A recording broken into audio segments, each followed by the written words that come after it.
Hello dear students, welcome to my channel. आप सभी को राधे राधे, जय श्री कृष्णा।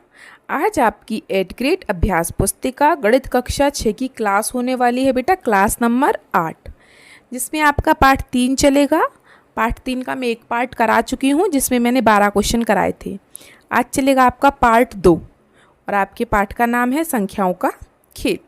तो चलिए चलते हैं अपनी क्लास की तरफ। बिना देर करते हुए सब बच्चे अपनी अपनी अभ्यास पुस्तिका निकाल लीजिए। चलिए आज चलेगा हमारा प्रश्न नंबर 13। नोट, प्रश्न क्रमांक 13 से 18 तक अति लघु उत्तरीय प्रश्न है। और बेटा जिन बच्चों ने अभी तक चैनल को सब्सक्राइब नहीं किया है तो वो पहले सब्सक्राइब कर लें, जिससे कि हमारे आने वाले सारे वीडियोज़ आप तक पहुंच सकें। तो प्रश्न 13 देखते हैं।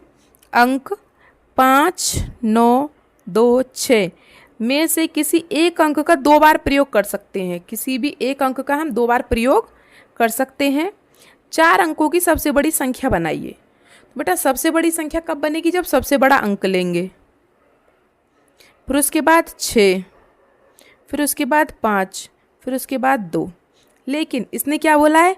हम इन चारों में से कोई भी अंक 2 बार ले सकते हैं। अगर मैं 9 को 2 बार ले लूँ तो ऐसे बनेगा। तो ये बड़ा है कि ये बड़ा है? ये वाला बड़ा है, तो हम इसे ही लिखेंगे। ठीक है, ये तो तब होता जब हमें अंक लेने के लिए ये नहीं कहता। ठीक है, अब इसने बोला है कि आप कोई भी एक अंक 2 बार ले सकते हो। तो मैंने 9 को 2 बार ले लिया तो 99 हो गया, मतलब ज़्यादा बड़ी संख्या बन गई। ठीक है, हमें बड़ी से बड़ी बनानी है, इसलिए 9965 9965। प्रश्न 14। नीचे दिए गए 3 गुणा 3 की ग्रिड में कितने महाकोष्ठक हैं? बेटा महाकोष्ठक वाला क्वेश्चन काफ़ी कंफ्यूजिंग है। इसका कोई भी रियल सॉल्यूशन निकल के नहीं आया है अभी तक। ठीक है, मैंने बुक में भी चेक किया, कहीं नहीं था, बट फिर भी मैंने एक जगह देखा तो उसमें था। महाकोष्ठक का मतलब होता है स्क्वायर, वर्ग, किसी उसका वर्ग। जैसे कि 4 का वर्गमूल क्या होता है? 2। जैसे 2 का 2 वर्ग, तो ये इसके ऊपर कोष्ठक हो गया, तो ये महाकोष्ठक है। वर्ग के ऊपर वर्ग होता है ना, वो महाकोष्ठक हो गया। ठीक है, तो अभी हमें इसमें ऐसे ही ढूंढने हैं शब्द, अक्षर।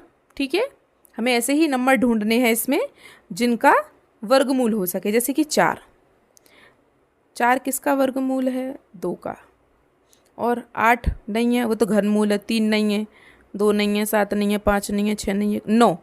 9 है किसका? 3 का। कैसे?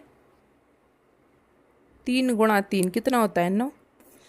4 किसका है? 2 का। और 9 किसका है? 3 का। तो बेटा इसमें कितने महाकोष्ठक हैं? 2। ठीक है, एक 4 और एक 9। ठीक है, चलिए अगले प्रश्न पर चलते हैं। प्रश्न 15 पर। मेघा का जन्मदिन 11/2/2011 को है। इसमें बाएं से दाएं तथा दाएं से बाएं अंकों को एक जैसा ही पढ़ा जाता है। देखो जैसे इस क्या है? 11/2/2011। ये क्या कह रहा है? इधर से भी एक जैसा लग रहा है पढ़ने में, इधर से भी एक जैसा। कैसे? 1102 1102, दोनों तरफ से एक सा लग रहा है पढ़ने में। चाहे इधर से पढ़ लो पूरा, चाहे इधर से पढ़ लो पूरा। ठीक है, तो इसने बोला कि ऐसे ही आप बनाओ। मैंने भी बना दिया। देखो 2302 2302 23/2/2032। ठीक है, हमें ऐसा ही अंक बनाना है जो दोनों तरफ से सेम लगे पढ़ने में। ठीक है, देखो 2302 2032। आप इसे इधर से लिख लो 2302 2032। बोलने में सेम है। ठीक है, चाहे बाएं से चाहे दाएं से। चलिए आ गया सबको समझ में? Very good. अब हम चलते हैं प्रश्न 16 पर। 5 अंकों की 2 संख्याओं को घटाकर 5 अंकों की संख्या प्राप्त कीजिए। बड़ा कंफ्यूजन है। ये क्या बोला? 5 अंकों की संख्या लेनी है और 5 ही अंकों की संख्या घटानी है, और संख्या भी 5 ही अंकों की आनी चाहिए। ठीक है, अब आ देंगे। तो आप क्या करेंगे? 5 अंकों की संख्या लो, 9, 8, 7, 6, 5। फिर घटाने के लिए लो छोटी से छोटी, जैसे कि 1, 2, 3, 4, 5। घटा दो, 5 में से 5 गए 0, 6 में से 4 गया 2, 7 में से 3 गए 4, 8 में से 2 गया 6, 9 में से 1 गया 8। आ गई 5 अंकों की संख्या, आ गई घटाने पे। ठीक है, जरूरी नहीं है आप यही ले। मेरे कहने का मतलब ये है कि ऊपर वाली संख्या के सारे अक्षर बड़े लो और नीचे वाली संख्या के सारे अक्षर छोटे लो, तो आपकी 5 अंकों की संख्या आएगी। अगर ऐसे 4 अंकों की संख्या बोले तो 4 की भी आ जाएगी, ठीक है। पर ऊपर की संख्या के अक्षर बड़े सारे नंबर और नीचे की संख्या के सारे नंबर छोटे, ठीक है। Very good. चलिए अब चलते हैं प्रश्न 17 पर। घड़ी में समय कितना हो रहा है? 11:11 कितने मिनट बाद घड़ी का अगला पैलिड्रोम दिखाएगी? पैलिड्रोम मतलब जहाँ पे सेम नंबर आते हों, जैसे इधर से पढ़ने में भी और इधर से पढ़ने में भी। अभी बताया, जैसे इसको हम इधर से पढ़ रहे हैं 1 1 1 1। अब जैसे मैं क्या पढ़ूँ 1 2 1 2, मतलब कि 12:21 पर आएगा अगला नंबर। 1 के बाद 2 ही आता है भाई, है ना। तो अगला नंबर कब आएगा? 12:21 पे। तो 11:11 से लेके 12:21 तक कितने मिनट हो गए आप गिन सकते हैं? मैं बता देती हूँ, देखो 11 से 11:11 हो रही हैं, ठीक है। अब 1 घंटा कब होगा? जब 12:11 हो जाएंगी, मतलब 1 घंटा हो गया। 1 घंटा मतलब 60 मिनट हो गई। लेकिन अभी क्या है, 12:21 नहीं आया, हमें तो ये चाहिए ना, ये वाला, ठीक है। अब 11 से लेके 21 मिनट तक कितनी मिनट और हो गई बेटा? गिनो जरा, 10 मिनट और हो गई 11 से 21 तक। तो 60 और 10 कितनी हो गई? 70 मिनट हो गई हमारे पास। मतलब कि पैलिड्रोम कब दिखाएगा? 70 मिनट बाद दिखाएगा, ठीक है। चलिए अगले प्रश्न पर चलें। प्रश्न 18। नीचे दी गई संख्या पर रेखा चिन्हित संख्या को पहचान कर नीचे दिए गए अनुक्रम को पूरा कीजिए। इसने दिया 46,608, फिर 47,608, तो हमने लिख दिया 48,608। क्यों? हजार बढ़ा रहा है, 46 47 48। अब पीछे एक एक घटा दो, 46 से पहले 45, 45 से पहले 44। सिंपल, 44,608, 45,608, 46,608, 47,608, 48,608, बस, ठीक है। चलिए अब चलते हैं हम प्रश्न क्रमांक 19 से 24 तक। लघु उत्तरीय प्रश्न है। प्रश्न 19। 1 से 100 तक की संख्याओं में अंक 5 बार कितनी बार आएगा? 5 अंक कितनी बार आएगा? ये वाला नंबर जो है 5 कितनी बार आएगा? तो देखो मैंने लिखा भी है कोष्टक में। सबसे पहले क्या आता है? 5, फिर 15, फिर 25, फिर 35, 45, 50, फिर 50 के बाद तो पूरी लाइन है। 51, 52, 53, 54, 55, 56, 57, 58, 59। 59 के बाद 65, 75, 85, 95। अब इन सब में आप 5 गिन लो जरा, तो गिनो मेरे साथ। 1 2 3 4 5 6 7 8 9 10 11 12। 55 में दोनों 5 5 ही हैं। 12 13 14 15 16 17 18 19 20। कितने का बेटा? 20 बार आया, ठीक है। कहीं कहीं पे 19 बार दे रखा है, तो वो गलत है। क्यों गलत है? क्योंकि उसने 55 में 5 एक ही बार गिना है, और बल्कि 55 में 2 5 है, ठीक है बेटा। तो कोई भी कंफ्यूजन नहीं है, सब अपना ध्यान से देखेंगे। अब हम चलते हैं प्रश्न 20 पर।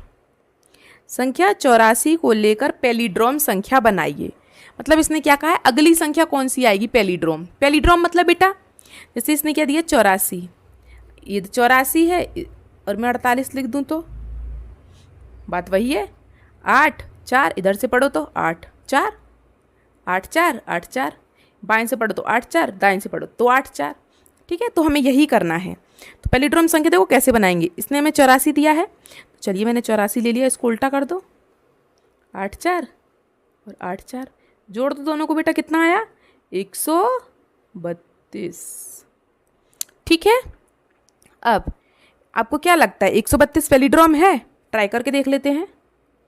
देखो ये रही 132, 1 3 2, इसको उल्टी करके लिखो 2 3 1, 1 2 3 और 1 3 2। नहीं बेटा, उल्टा हो रहा है, संख्या मैच नहीं हो रही है ना। इधर से क्या है 1 3 2, उधर से 2 3 1, ये नहीं है पैलिड्रोम संख्या। तो हमें क्या करना है? अभी हमें इसको फिर से जोड़ना है। जोड़ो, अगली संख्या तभी आएगी। अब 132 है, 132 प्लस, पलट के जोड़ते हैं उल्टा करके, 2 3 1, जोड़ो जरा दोनों को, क्या आया? 363, ये आ गई पैलिड्रोम। कैसे देखो 3 6 3। अब मैं इसको इधर लिखूँ 3 6, इसको इधर लिखूँ 3। पढ़ो जरा 3 6 3 3 6 3 3 6 3 3 6 3। चाहे इधर से पढ़ लो चाहे इधर से पढ़ लो, एक ही बात आ रही है 3 6 3। ये हमारी पैलिड्रोम संख्या है। ठीक है, तो आपको आंसर पता चल गया कैसे निकालते हैं पैलिड्रोम संख्या। Very good. अब हम चलते हैं प्रश्न 21 पर। 4 अंकों की बड़ी से बड़ी संख्या बनाइए जिनके अंकों का योग 14 हो। तो बेटा आप मुझे ये बताओ 4 अंकों की बड़ी से बड़ी संख्या क्या होती है। ये हो गई। अब इसने क्या बोला है कि इनके अंकों का योग 14 होना चाहिए। इन्हें जरा जोड़ो चारों को, 9 9 18 और 9 4 36। इनका जोड़ कितना आ रहा है 36। लेकिन हमें तो भाई 14 ही चाहिए। ठीक है, तो अब हम क्या करेंगे। देखो ऐसी संख्या बनाने के लिए हम पहली संख्या ले लेंगे। ठीक है, अब बाद की पहले हम 0 0 ही लेते हैं क्योंकि यहाँ पे तो बड़ी संख्या आनी चाहिए ना। अब 9 के बाद हम 9 जोड़ लें तो क्या आ रहा है 18, ये भी ज़्यादा है। अब 9 के बाद 8 जोड़ो जरा, क्या आया 9 और 8 17। नहीं भाई 17 भी नहीं चाहिए, तो 6 जोड़ के देखो 9 और 6 15। नहीं भी 15 भी नहीं चाहिए, तो 5 जोड़ के देखो 9 और 5 14 हो गया। ये तो 0 0 है ही, तो 9 और 5 14। तो हमारी 4 अंकों की बड़ी से बड़ी संख्या जिसके अंकों का योग 14 है वो क्या होगी 9500। ठीक है, आ गया समझ में। अब कुछ बच्चों का कन्फ्यूज़न ये होगा कि मैडम आपने 0 0 ही क्यों लिया। जैसे यहाँ पे तो चलो 9 ले लो, यहाँ पे हम 1 भी तो ले सकते हैं, यहाँ पे हम 2 भी तो ले सकते हैं। तो 9 और 1 10, 10 और 2 12, 12 में कितने जोड़े 12 13 14। तो बेटा ये क्या हो गया 9 2 2 1, ये हो गया 92। और यहाँ पे क्या है 95। हमें चाहिए बड़ी से बड़ी संख्या। बड़ी से बड़ी संख्या के लिए पहले हमें पीछे से 0 लगाना शुरू करना है। ठीक है, समझ में आया। मैंने यहाँ पे पीछे 1 या 2 या कुछ और क्यों नहीं लिया, 0 ही क्यों लिया, क्योंकि हमें बड़ी से बड़ी संख्या बनानी है। ठीक है, वेरी गुड। तो प्रश्न 21 हो गए सबके। चलिए, तो क्लास काफ़ी लंबी हो जाती है फिर। अब आगे की जो आपके बचे हुए क्वेश्चन है ना वो मैं पार्ट 3 में कराऊंगी। चलिए, तो आप हमें कमेंट बॉक्स में एक क्वेश्चन का आंसर ज़रूर दें कि आप हमारी वीडियो कहाँ से देख रहे हैं, कौन से ज़िले से देख रहे हैं, जिससे कि हमें पता चल सके कि हमारी वीडियो कहाँ कहाँ तक पहुँच रही हैं। आप इस काम में हमारी मदद ज़रूर करें। वीडियो अच्छी लगी हो तो लाइक ज़रूर करें, अपने दोस्तों के साथ शेयर करें और सब्सक्राइब करना ना भूलें। मिलते हैं आपसे अगली क्लास में, तब तक के लिए आपका दिन शुभ हो। Have a nice day and thank you.